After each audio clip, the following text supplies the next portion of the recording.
बात करते हैं सेकेंड टाइप ऑफ पीसीओएस, जिसको क्रोनिक इन्फ्लेमेटरी पीसीओएस कहा जाता है। इन अदर टर्म्स इसको हिडन पीसीओएस भी कहा गया है। इस पीसीओएस में जो हार्मोन्स की परफॉर्मेंस है वो ग्रेजुअली डिस्टर्ब होती है, ये सडनली नहीं होता है, इसलिए इसको क्रोनिक कहा गया है। एंड इन्फ्लेमेशन यानी कि अगर मैं सिंपल लेमैन लैंग्वेज में बताऊं तो स्वेलिंग, अगर आपके अंदरूनी ऑर्गेन्स में कोई सूजन आ गई है तो उसको इन्फ्लेमेशन कहा जाता है। इस वजह से भी ये पीसीओएस क्रिएट हो सकता है।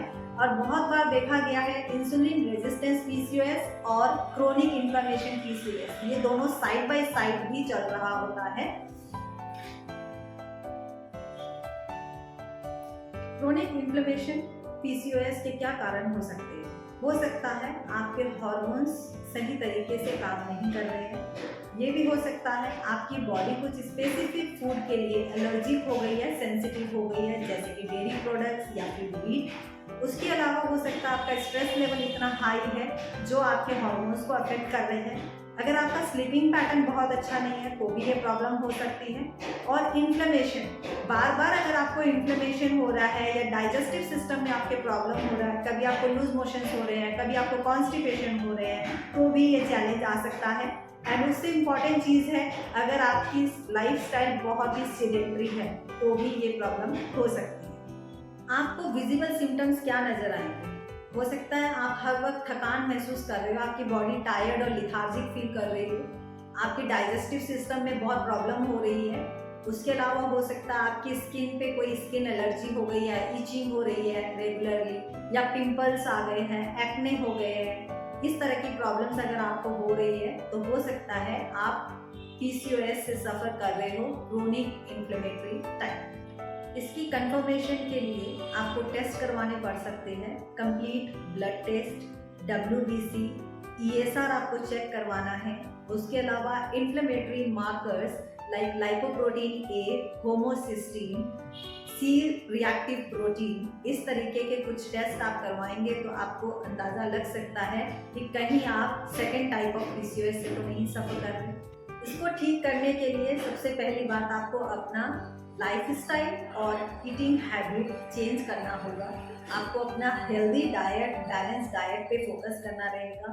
आपको high fibre and high protein plant based diet लेनी होगी और अपने लाइफस्टाइल में वर्कआउट, एक्सरसाइज ऐड ऑन करना होगा। उसके अलावा कुछ हमारे किचन के इंग्रेडिएंट्स भी इसमें हेल्प करते हैं, जैसे अश्वगंधा, टर्मरिक, लहसुन, जिंजर, ये कुछ चीज़ें हैं जो अगर आप सही तरीके से यूज़ करते हो तो इन्फ्लेमेशन को रिड्यूस करने में हेल्प करता है एंड अल्टीमेटली आपकी इस प्रॉब्लम को ठीक कर सकता है।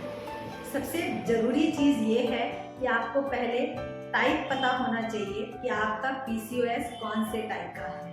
Third type of PCOS is adrenal PCOS, जिसको रिप्रोडक्टिव पीसीओएस भी कहा जाता है।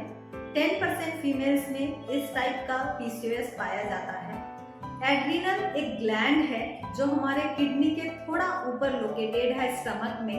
ये बहुत सारे हार्मोन्स को रिलीज करता है, उसमें से एक हार्मोन होता है एंड्रोजेनिक हार्मोन। एंड्रोजेनिक हार्मोन ज्यादातर यानी कि 60% रिलीज होता है हमारे ओवरी से, लेकिन 40% एड्रिनल ग्लैंड रिलीज करता है। DHEA, DHEAS ये इंपॉर्टेंट मार्कर्स होते हैं पीसीओएस के टाइप को पता करने के लिए। अगर हमें कोई सिम्टम नहीं दिख रहे तो लेकिन इसके लिए अगर हमने ब्लड टेस्ट करवाए जिसमें एंड्रोजन टेस्ट होता है, टेस्टोस्टेरॉन टेस्ट हो जाता है, DHEA, DHEAS, एंड्रोस्टोडायन, ये कुछ टेस्ट करवाने पे अगर DHEAS हमारे में हाई मिलता है तो हो सकता है आप थर्ड टाइप ऑफ पीसीओएस से सफर कर रहे हो। ये नॉर्मली जेनेटिकल होता है, यानी कि हेरिडिटी होता है। ये एक जनरेशन से दूसरे जनरेशन को ट्रांसमिट हो सकता है, यानी कि आपकी फैमिली में अगर आपकी मदर को, सिस्टर को, किसी को ये प्रॉब्लम है तो काफ़ी हद तक चांसेस है कि ये आपको ट्रांसमिट हो सकता है। अगर आपको थर्ड टाइप ऑफ पीसीओएस है, यानी कि एड्रिनल पीसीओएस है, लेकिन आप ट्रीटमेंट फर्स्ट या सेकेंड टाइप ऑफ पीसीओएस के लिए ले रहे हैं, तो ये समटाइम्स आपकी प्रॉब्लम को और ज़्यादा सीवियर कर सकता है। विग्रस एक्सरसाइज भी कभी कभी इस प्रॉब्लम के लिए हार्मफुल हो सकता है। क्योंकि इस टाइप के प्रॉब्लम में सबसे ज़्यादा आपके एड्रिनल ग्लैंड को रिलैक्सेशन चाहिए, रेस्ट चाहिए होता है। और इसमें कुछ आपके अगेन हर्ब्स हेल्प कर सकते हैं, जैसे कि अश्वगंधा आपको इस प्रॉब्लम से निजात पाने के लिए हेल्प करेगा।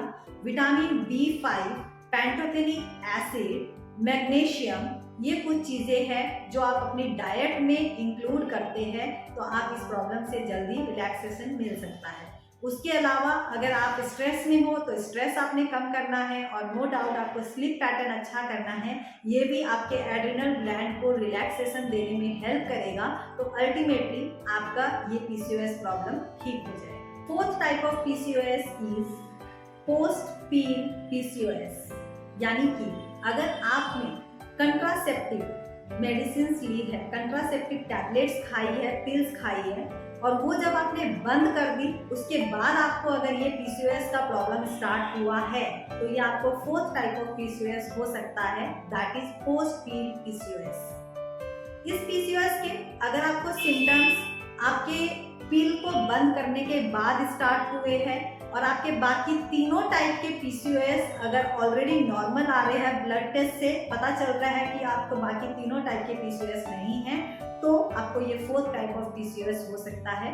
इसमें ये होता है कि जब भी आप मेडिसिन लेना बंद करते हैं, कंट्रासेप्टिव पिल्स अगर आप लेना बंद करते हैं, तो टेम्पररी एंड्रोजन हार्मोन ज़्यादा रिलीज होते हैं। ये एक टेम्पररी PCOS है, इसके लिए आपको ज़्यादा कुछ करने की ज़रूरत नहीं होती। इसमें time is the best healer. आप जब थोड़ा वेट करेंगे, जैसे ही आपके ये टेम्पररी इफेक्ट जो होता है पिल्स का ये ख़त्म हो जाएगा, आपका PCOS भी ऑटोमेटिकली ठीक हो जाएगा।